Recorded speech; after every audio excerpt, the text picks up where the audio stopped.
It's a good idea, Barbara. Let's see here. Okay. I believe we're live.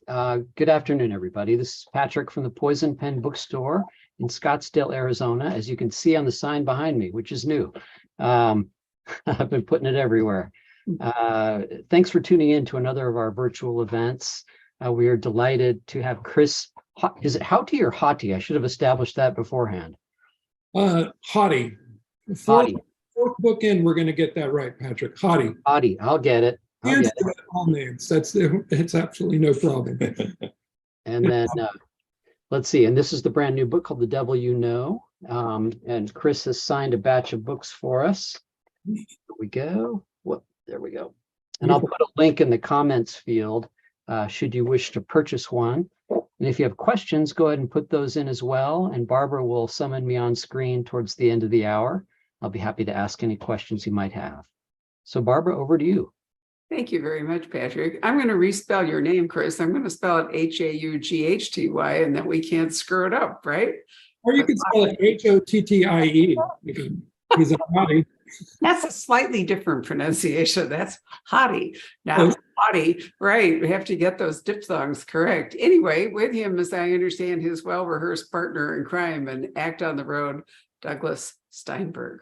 So they are going to be, I hope, amusing you. But before, I have a thought or two to present to you, which is this is the second book in a week that I have discussed with an author where a justice of the Supreme Court is either the bad actor or, in your case, the victim. And I find this fascinating that two people whose books have been, in the works for some time have suddenly come out with not the president like David Baldacci did in absolute power when he was a, serial rapist and killer, not an evil congressman or corrupt head of the CIA or whatever it may be, but we have moved to the Supreme Court, which I think kind of reflects what's going on in the world right now. There's a zeitgeist moment here. Did you tap into that, Mr. Hauty?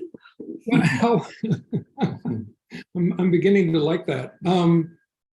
I'd like to say that I was tapping into something that was going on today, but I actually started the book before the Supreme Court became such a hot button issue. I was really determined with this fourth book to avoid the hot button topics and more topical issues. And there I went again.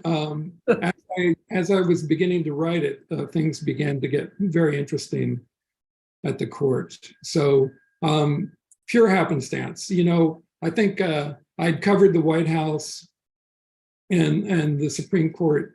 I think we can all agree is probably far more impactful than any U.S. president on a given day. So it seemed like a good place to go. I know, but see, I'm not at all convinced because I like to think that lots of writers, especially in the crime genre, have a kind of thing about the zeitgeist going on in their head that they probably don't even realize. Although it may just be that they were looking for like the last potential villain or victim standing in Washington that had already been through the thriller mills. So who knows? But anyway, I do find it a very interesting. I'm going to recommend Ellen Crosby's book, Blow Up, which I discussed with her last Saturday. It's a really amazing book and perhaps slightly more savage about the court than yours. Anyway, with that, I'm going to turn this over to Doug. Oh, okay. That's you, Doug. Oh, okay. Well, first of all, it's a pleasure to be here and to interview my good friend, Chris, about his book. Now, Chris, you've written how many books? 4.5. 4.5 books. And four of them have to do with Haley Chill. 4.5 of them have to do with Haley Chill. That's correct. So what happens? Why suddenly in The Devil You Know, how come suddenly she seems so deep? She's much deeper than she was. You probed. You gave her alcoholism. Well, she had certainly in the first books. She, that was one of her problems. I guess it wasn't as much a problem in the earlier books with her drinking, but she would let off steam and find her partners and find her combatants in bars after, long nights of drinking. But then she would get her act together the next day and be able to perform. And it seemed like after 3 books of that, it was time to really look at that as something more than a character trait and treat it as a problem that it very well could be. So at the end of book 3, at the end of Storm Rising, she's gone through an awful lot. She's experienced a lot of loss in that book, personal loss. She accomplishes her agenda, but at great sacrifice. And so when we pick up her story with The Devil You Know, she is, I would say she's doing more than licking her wounds. She's really kind of hiding all her sorrows and grief at the bottom of a tequila bottle. Right. So on the surface, from what I was reading, Chris writes his character who's got a personal conflict with herself. And then he uses a device that allows us, without exposition, that is to say, without prose, but through dialogue, to discover what she's thinking. And what is that device? I hope you remember your own device. I think you guys were as well rehearsed as I was led to believe. Thinking what I wanted to do before I started, we really jumped into the deep end right away, and I appreciate both sorry. Barbara and Doug. But what I wanted to do first, Barbara, was to first welcome my good buddy Douglas and introduce why he's here. Douglas, and I've told this story many times at other book events. People always ask, how did you you were a screenwriter for 3 decades. Why did you make that transition? And this is the guy. I mean, if Douglas and I hadn't had lunch, I don't know how many years ago, 5 years ago, and he told me that he was writing a novel, that idea, that kind of writing exercise had never occurred to me, honestly, in 3 decades. And so Douglas was doing it, and Douglas is the guy who encouraged me to put aside the screenplay format and try something else. So it's one of the most fortuitous transitions not in the history of mankind, but something a little bit less than that. The other thing I wanted to say is we are sitting in the upstairs office of Book Soup in West Hollywood, Los Angeles. And the folks here at Book Soup were kind enough to turn over their marketing office above the store so that we could do this quick turnaround. We have an event here at Book Soup at 7 p.m., 5 p.m. with you all. So kudos to them. These folks have hosted me for every book except for the pandemic book. So I'm very grateful for Dan and Emma, right, for giving up their office and having to put up with us. So anyway, the device. What were you saying about my device? She's talking to her late partner, which is never fails, like Blythe Spirit with Noel Coward. It just always works. Yeah, well, she's a lone wolf. I mean, I heard the conception of Haley Chills as a lone wolf, and that's what we love about her. She's sort of the samurai soldier, a samurai who's wandering the heath and speaking to spirits before she goes into battle. And readers really responded to April Wu as a character in the first and second book. And in the process of writing that second book, I don't think that I'm going to spoil it for anybody. It's not much of a spoiler to say that the April Wu, who began as a rival of Haley Chill, ends up her best friend and confidant. April Wu dies tragically at the end of the second book. And I wanted to keep her around, and keeping her around as, I fudge it a little bit. I don't come out right out and say she's a ghost, or she's a bit of undigested beef in Haley's stomach, or just her conscience. But it's just someone that inner voice or inner person that my lone wolf samurai warrior can unburden herself with, and also get a little, April usually gives her shit, Right, because she's arguing with herself, essentially, Yes. Haley, it's Yeah. through this device. to help Haley not take herself so seriously. Right, and breaking down mysteries or complications or clues, which is a great device. In fact, why don't you tell us how, you've been a very successful screenwriter for years. How does that work when you write prose? Do you have this instinct to keep it moving? Because it doesn't bog down ever, Oh, I think I've brought all my anxieties and insecurities as a screenwriter, which is trying to get someone to read your damn script, which is not an easy task.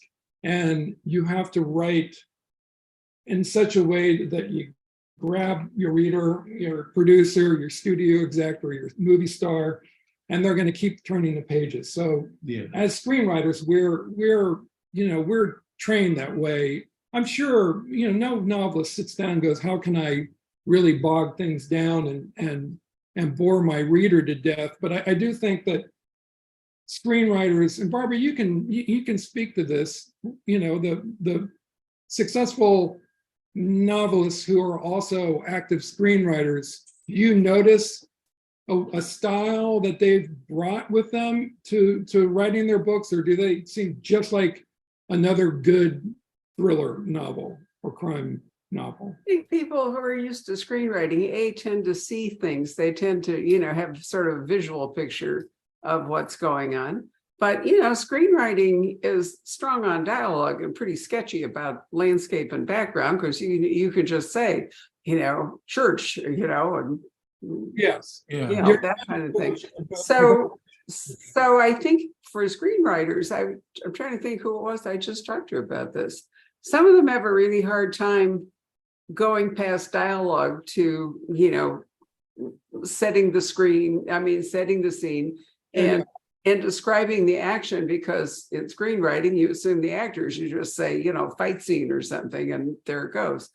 But I also find that screenwriters absolutely love the solo work of writing the novel, because screenwriting is so collaborative, and and you can be overruled, and then your book can be, your script can be changed by the actor or changed by the directors. The only writer I really talked to who actually, as a good novelist, prefers screenwriting is Dennis Lehane. He absolutely loves screenwriting. And part of it, he said, is because it doesn't take as much time as a book. It's a lot shorter. He has more time for his family. He could knock out a screenplay, almost anywhere, because he's focusing on fewer things. Yeah. And I think Dennis Lehane probably experienced less interference than your typical screenwriter, is my guess. It is a collaborative business. Right. There are different degrees of collaboration that's foisted upon you as a screenwriter. I can't think of her name at the moment, my apologies, but a really interesting woman who had, as we often do, debut novels, because we seem to, talk to them a lot. And she came with her debut novel, and I wish I could remember the name of the TV thing at the moment.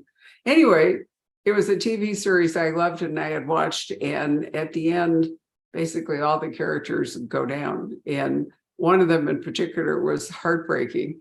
And so somehow in our introductory conversation, she allowed us how she was a writer on this TV show, and she was the one that had written the script and killed this woman. I was like, I almost killed her. It was a near thing, because I was so unhappy that the woman had died. I wish I could, you'd probably remember what it is, but I'm sorry.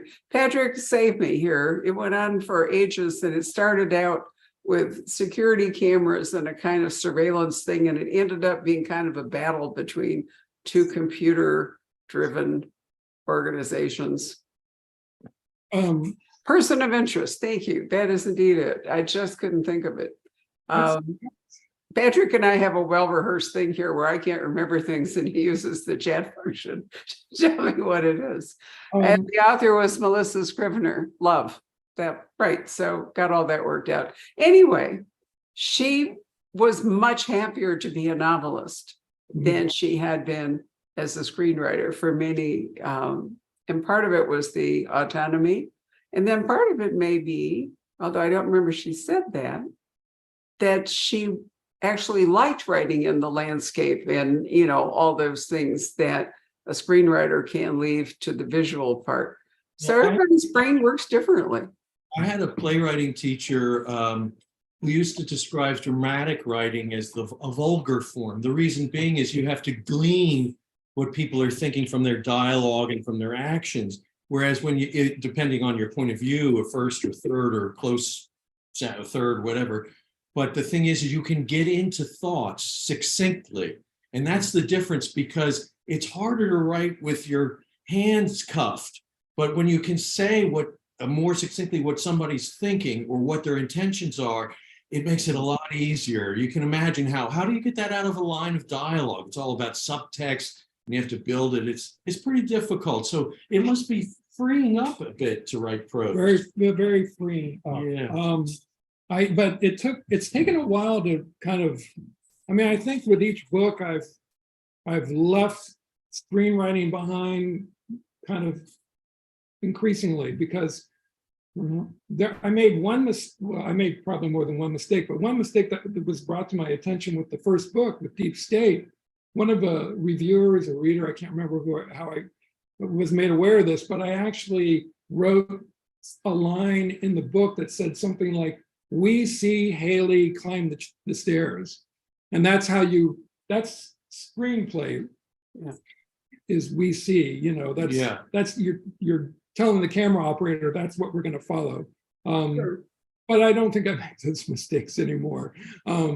No, why would you? But you know, conversely, there are, at least I can think of in particular, some books that, because there's so much interior dialogue and landscape, they make terrible transition to television unless they're rewritten. And that would be Tony Hillerman's books, for example. The first pass at trying to do those, because it's almost all interior writing, you know, and thoughts. And so they didn't do well. There's a new pass at them in which they've made a whole lot of adjustments. But so not every novels do well translated visually unless the screenwriter is able to surgically, deal with it. Yeah, it's a real interpretation of a book. I did some adaptations that never got made, and it's you're interpreting a book, and that's Right. why more often than not, I think Dennis Lehane is an exception. Usually the author, a book's author, is not the ideal person to adapt their book for screen, for film Right, and TV. 'cause they Yeah, can't. but he had a lot of practice, writing for television that wasn't about his books. So I think that probably made it a lot easier for him, because he had that whole, thing going on with authors like George Pell, The Wire, that kind of thing. Writing for television is a great academy. You get paid to learn, and also you get paid to get beaten up by your superiors, and it's a regular thing. And you go right down to your bone marrow, doubting yourself. And then if you come out the other side, you kind of have a little more confidence. It's amazing. People think it's all just wonderful in Hollywood. It's just Marat Sod. Well, that's what they're talking about in the current writers' strike. And both Doug and I are Writers Guild members, and one of the key arguments is the existence of exactly what Douglas is referring to, which is it's almost like an apprenticeship program. You start at a certain low level and you work your way up, and showrunners, the guys who are in charge of the show, who are writers and producers at the same time, most of them, probably not all of them, but they take great pains to train the writers coming up, because it's not just writing, it's creating a show. Yeah, it's a whole different set of muscles.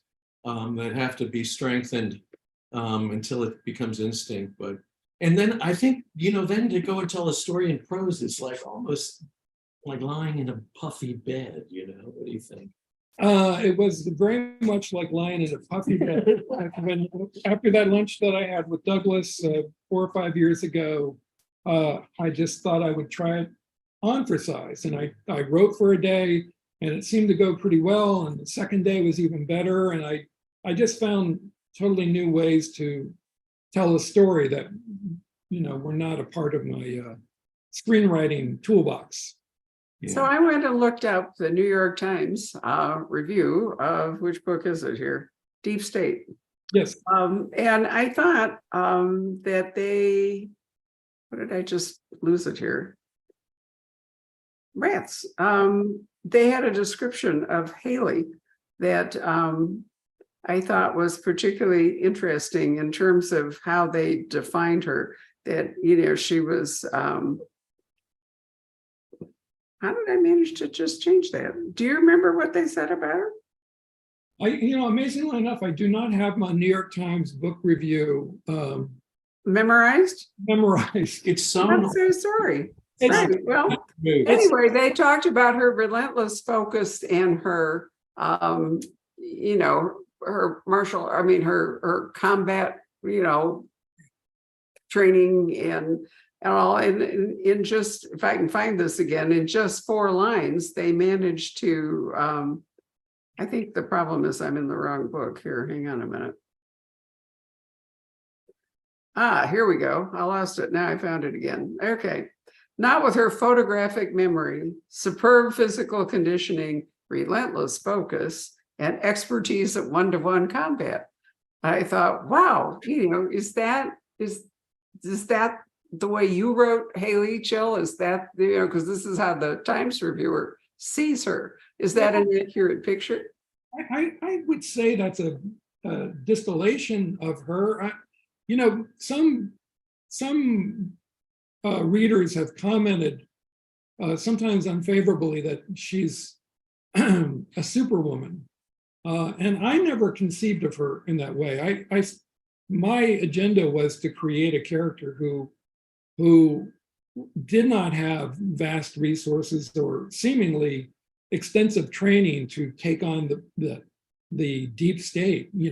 My intention was to create an intern in the White House who, would seemingly have nothing more than basic army training and I think 2 years of college, community college education. That was the whole point of it, was to create a character who was not invincible. I think those attributes, except for the photographic memory, they speak to character more than a skill set or training or superhuman capabilities. It's really it's her determination and her relentlessness and a pretty concise ideology that propels her to kind of barrel through the obstacles I throw in her place. Where did she get this training? I mean, people don't just arrive from high school with that particular skill set. Where did she learn it? Well, that was the little sleight of hand in the first book that I had to play with, because for probably 4/5 of that book, we think that she's just a kind of a kick-ass woman from the wrong side of the tracks in West Virginia, who's resourceful, but seemingly all alone in her battle against the deep state. It's not till the end of the book, essentially a long coda scene, where we learn that she's been trained, that she's not just an intern, that she's this operative for the deeper state. Right. And there she did receive physical training, close combat training, and I think some language training as well. But what we can all identify with is that she's in every person, every woman. In other words, she's underestimated all the time. Yes. Yeah, and that's what's so appealing about her. people think that she's some rube or some, they don't know, but we know as we're reading, and it feels very good when she's right and proves others wrong. You know, they're meant to, people, her foes, her opponents are usually sketched to underestimate her for her gender, her accent, and usually her position. You know, it's never you know, she's not an FBI agent. She's not a Secret Service agent. She's not, in most books, she actually is an FBI agent in this latest book. But in terms of her in the beginning, it was definitely an attempt to create an every woman type of character. Also, you have in the book several storylines that we see they're going to collide. We don't know how it's going to happen. And you keep them, the balls in the air all the time. And that almost helps you create a ticking clock. Like you reach a point, then you go to the next tension, build that up, then you know. And how do you feel that rhythm? Is it just by natural inclination, or? Well, that's the trickery of the latest book, The Devil You Know. I create literally two ticking clocks, two completely disparate arenas of threat and peril, with this fairly extreme threat against the Supreme Court justice, and that's Haley Chill's primary objective, is to protect this Supreme Court justice. Meanwhile, at the same time, the setting is on Maui, on a different part of the island.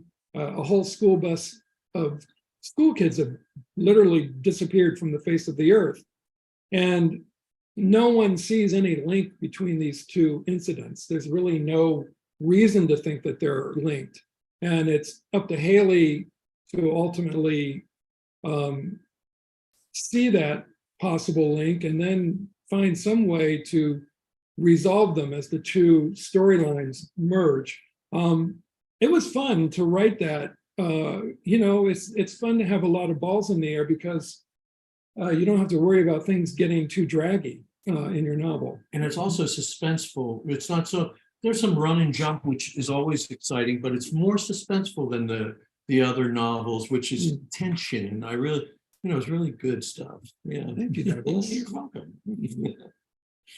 Realize that I have done Mark Cameron in Injustice here. Actually, this is third Supreme Court Justice book that I have read, because in Mark's most recent book, which we discussed last Monday, we have a woman who's just becoming a Supreme Court Justice who decides to take a vacation to Alaska with her daughter before all that happens.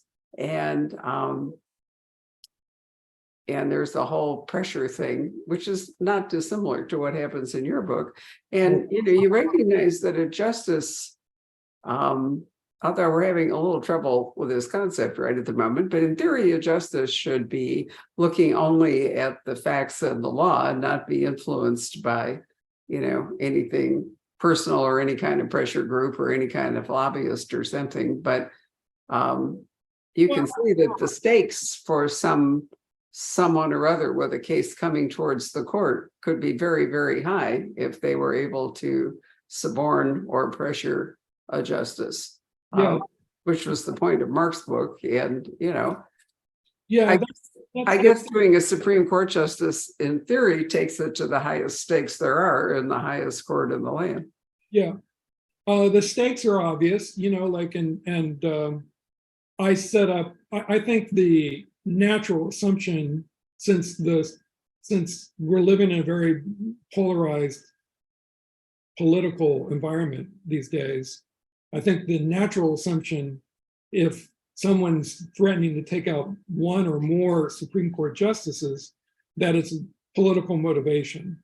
And so I knew from the get-go that, again, I don't think I'm spoiling too much to set that expectation up and then ultimately dash those expectations. But I think the reason why people, I mean, it is in the zeitgeist, the Supreme Court is in the air, but all of these books, probably knowing the production schedules for publishing houses, they were all started long before, we're talking about the Supreme Court justice in the news the way that we're talking about it. But I think prior to a lot of this more recent news coverage, the Supreme Court just seemed very, we didn't know much about those guys and women. They just were, unless you're a real, news junkie or political wonk, I mean, they just existed,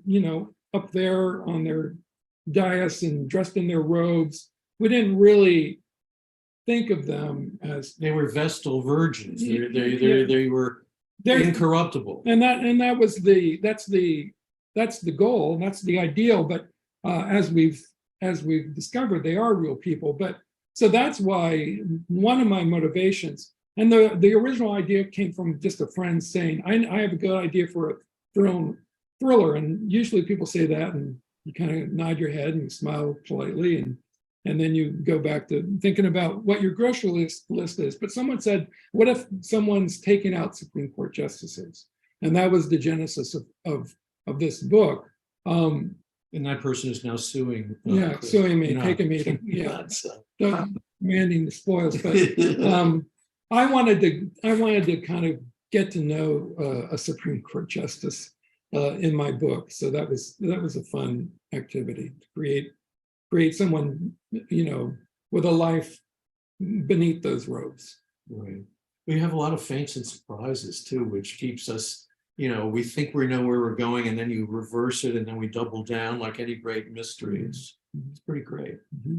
Yeah. So you gave yourself the hardship of having to set this book in Hawaii for you. Were you able to go there and do on the spot research now that we're past the no travel, the travel bans? Yeah. I went at that part of the pandemic when it was still a challenge to fly.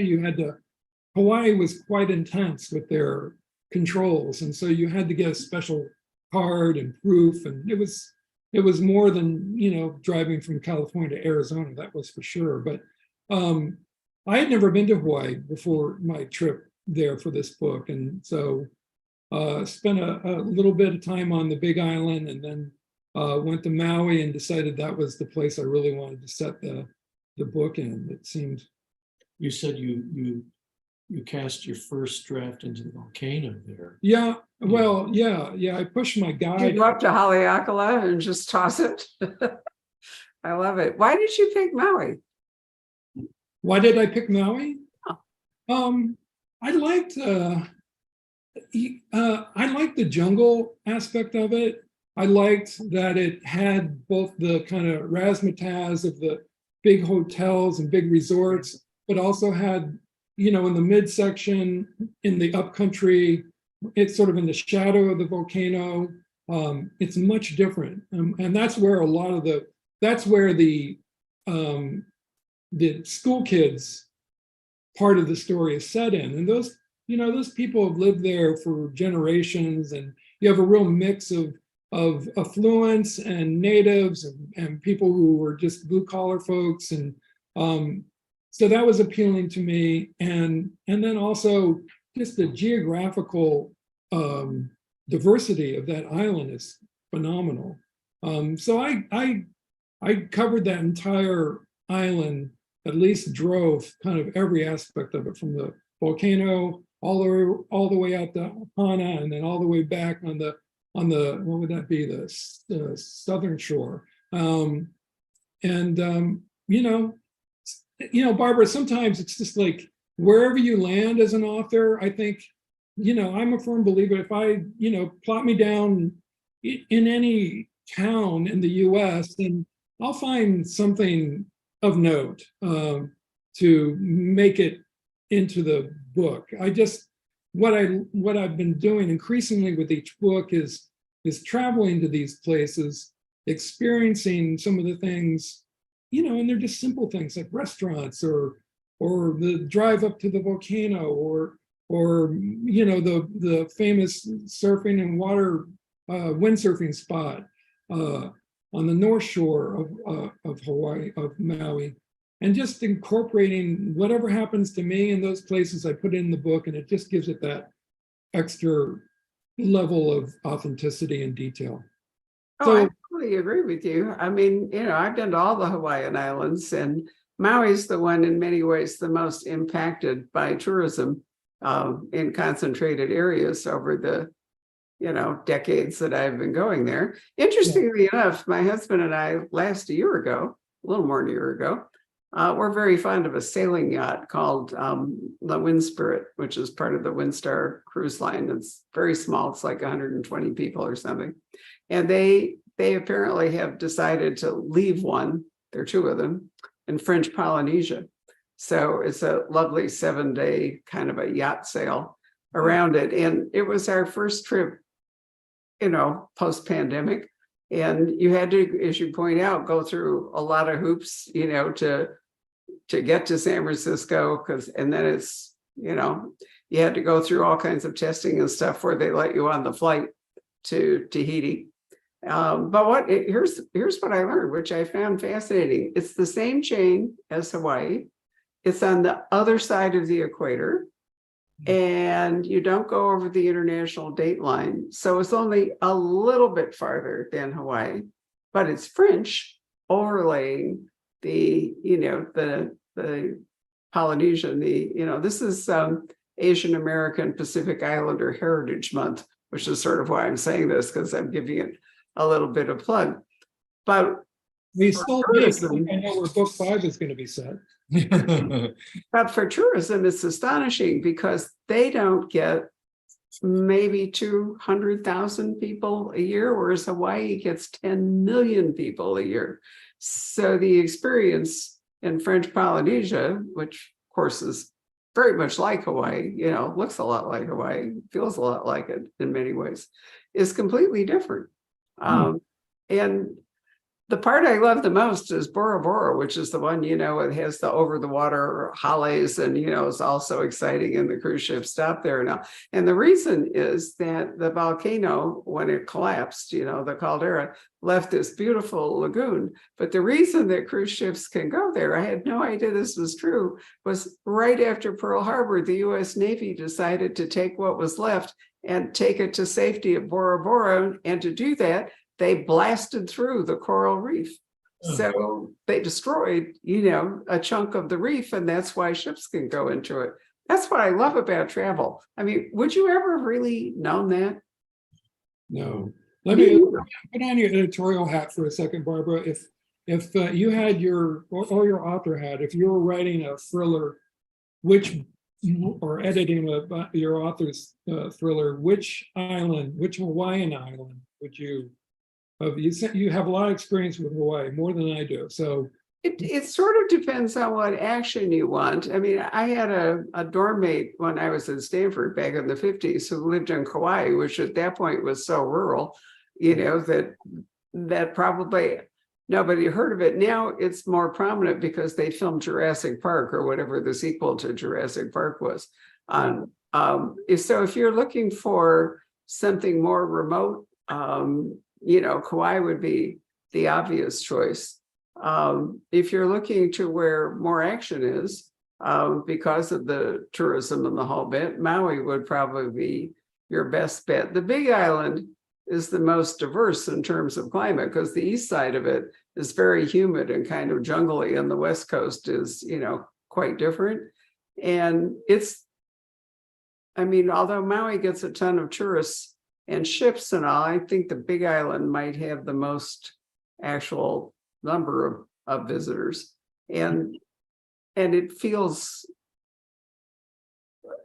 less Hawaiian in a lot of ways. It's more Californian at this point. So I think Maui was a good choice, for what you wanted to do. I think Kauai would have been too remote for you. And there are a couple of other, smaller islands, but they wouldn't have enough presence for what you want to do. But I was throwing Tahiti at you because if you really like Hawaii, I'm going to recommend, French Polynesia has all kinds of things going for it.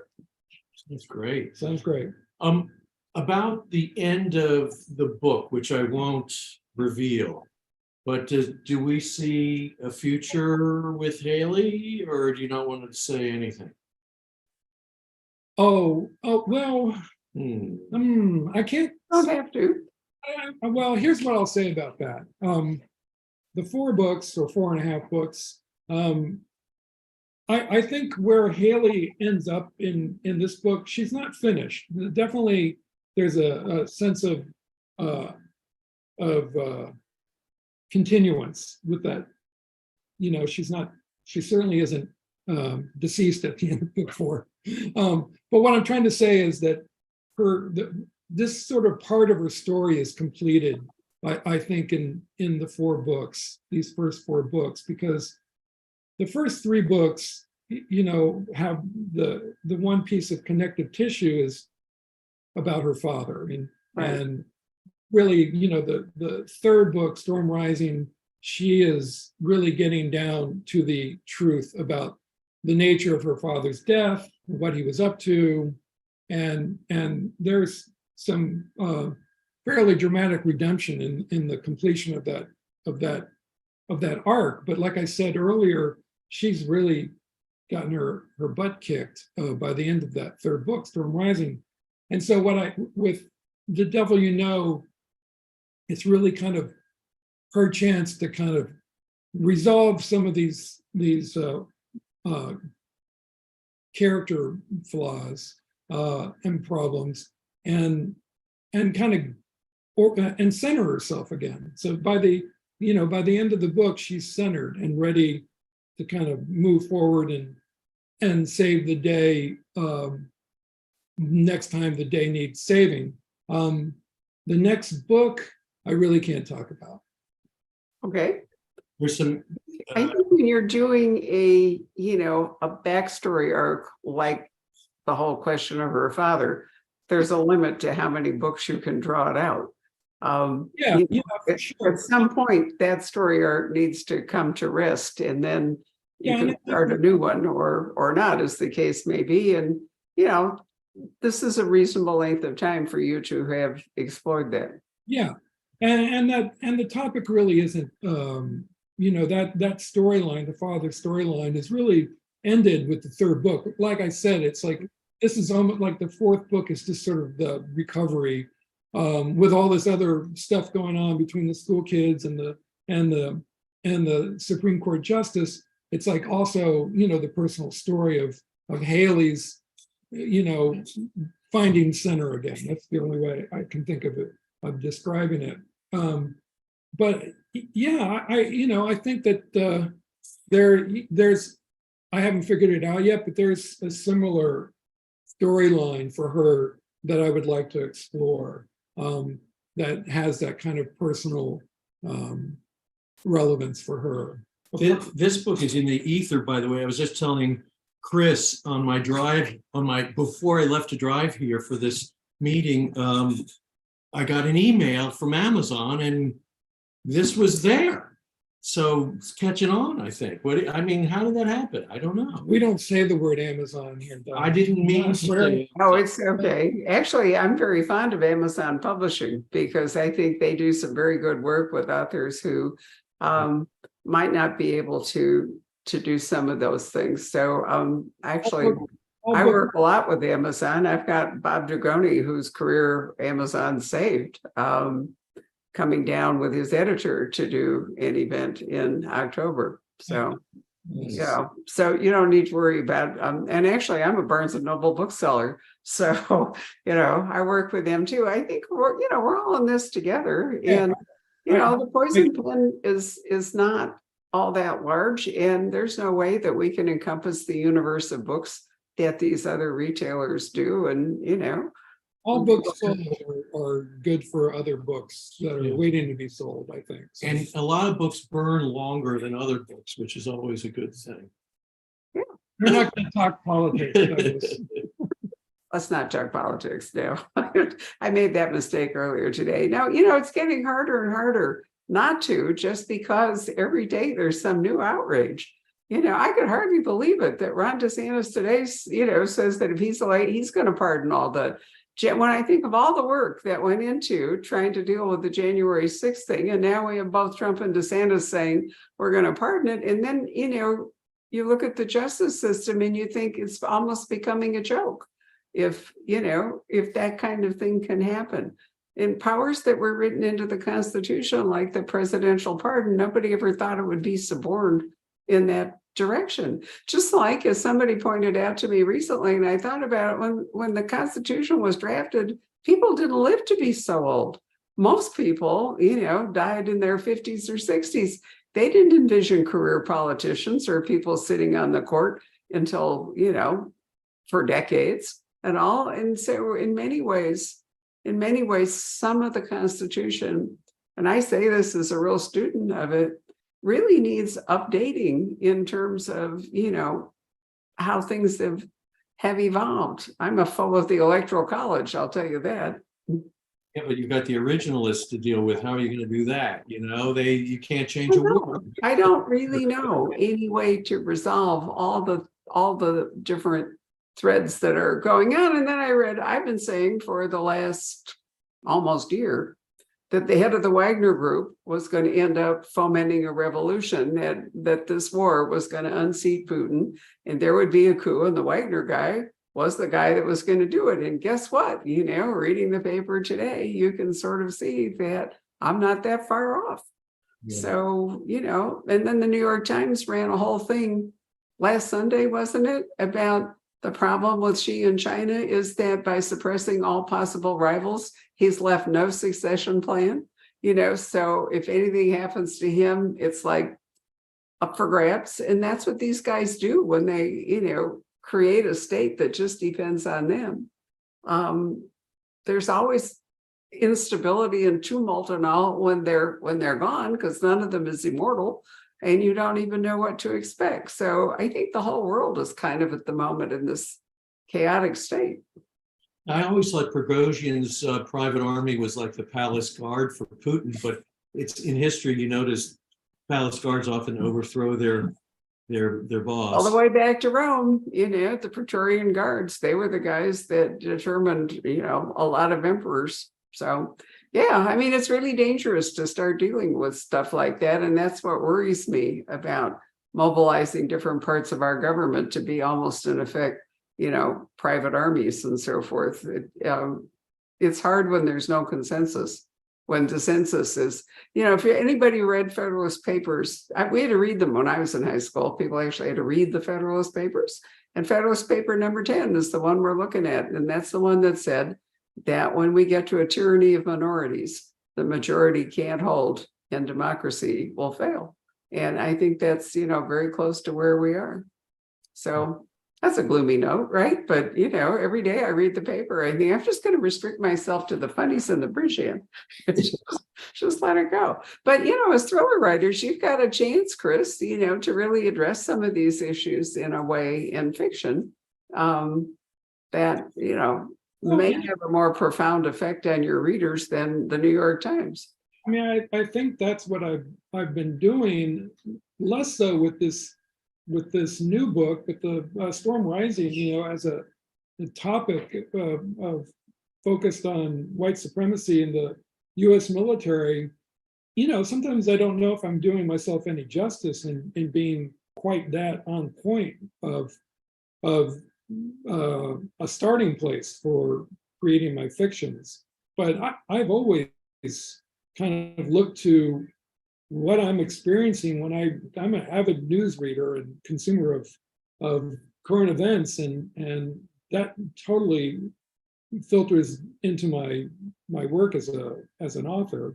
Again, I don't know if I'm doing myself any favors, because I think in some ways people really, genre readers, you know, might not want to confront the issues that they're seeing on Fox or CNN or in the Washington Post or Washington Times. They really just want to escape. And so I did go with, you know, I led with that goal in mind with The Devil You Know, because Storm Rising was an exhausting book for me to write.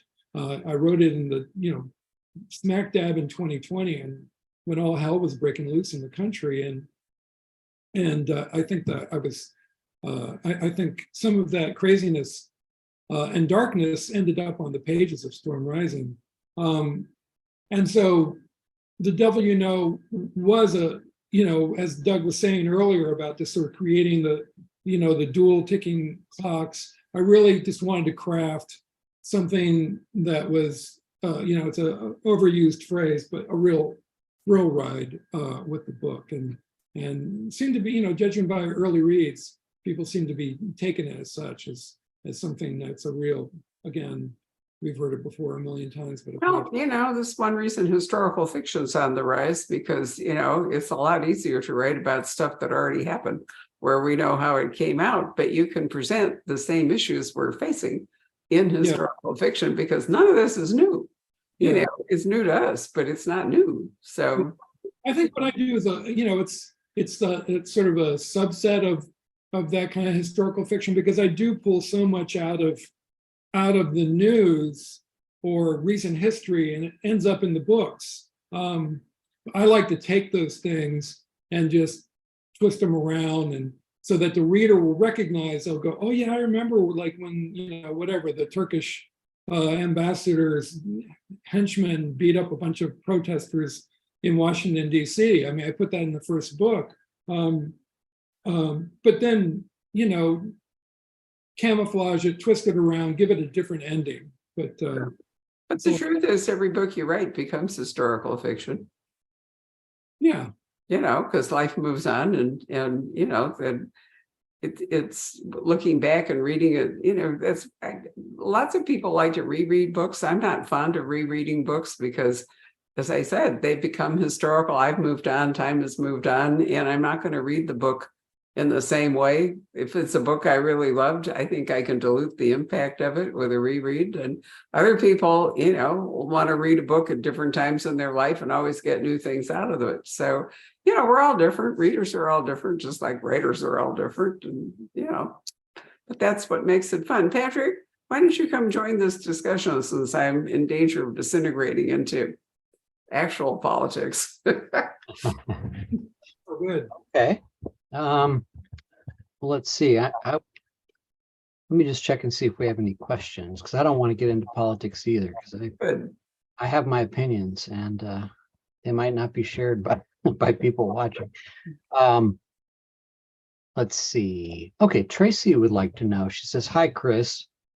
Now that you're 4 books in, what do you like most besides holding your latest book in your hands about being a published author?" What do I like most about being a published author? That's a good question. I mean, it's super fun to go to book events and meet readers and talk with Barbara and go to book festivals. That's all well and good, and social media needs to be done.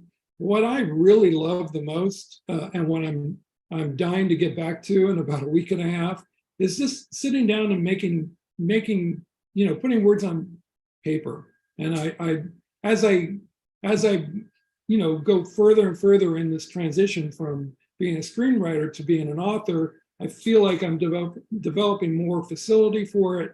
And so it continues just to be so much fun to write these books. And so I've completed a first draft of the next book, and gonna do a rewrite on it, and I just can't wait to get back to it. So it's just getting the opportunity to make stuff that is gonna leave my desk and end up in people's hands. I mean, it's a hell of a gift, and so I consider myself very fortunate. I need to ask you a question, because I keep looking at, also by Chris Hauty, at the in my finished copy of the book, and you keep talking about 4 books, but there are in fact 4 books here. Therefore, by my count, this is your 5th book. So what is Insurrection Day?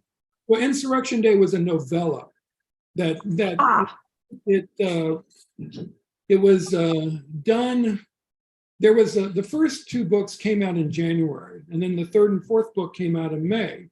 And so my very wonderful book agent, Dan Conaway, suggested that I write a novella to kind of, because there were going to be not 12 months between books, but 18 months between books, that I write something, and perhaps Atria would agree to put it out there. And they did. And so then I had to come up with an idea, because I had already written, I think I may have already written Storm Rising by that point. And so I knew what Storm Rising was about. You know, like I said earlier, it was the white supremacy in the US military, among other things. And I think not too long after Dan had made that suggestion, January 6th happened. And so that was impactful.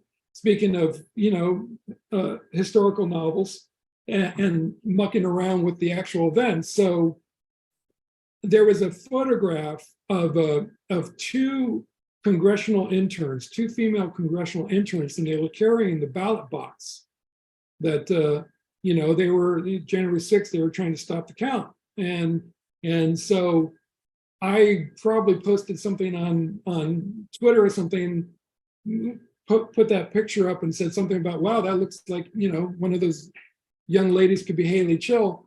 And that got the wheels started. And so Insurrection Day is Haley's intervention in January 6th, when rioters are storming the Capitol building. And in this case, I made them, as always in my books, I took out any particular political party out of the protesters, out of the book entirely, and just made them, they were protesting some, I can't even remember, I think it was a Supreme Court decision or executive order that pissed off a bunch of white supremacists.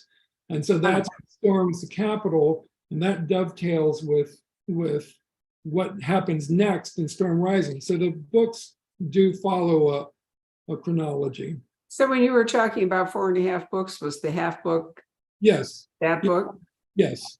Yeah. Okay, because I was thinking it was the half of whatever book you were writing. So I'm glad I should have asked you that question at the beginning. All right, we've cleared that up for everybody. Wonderful.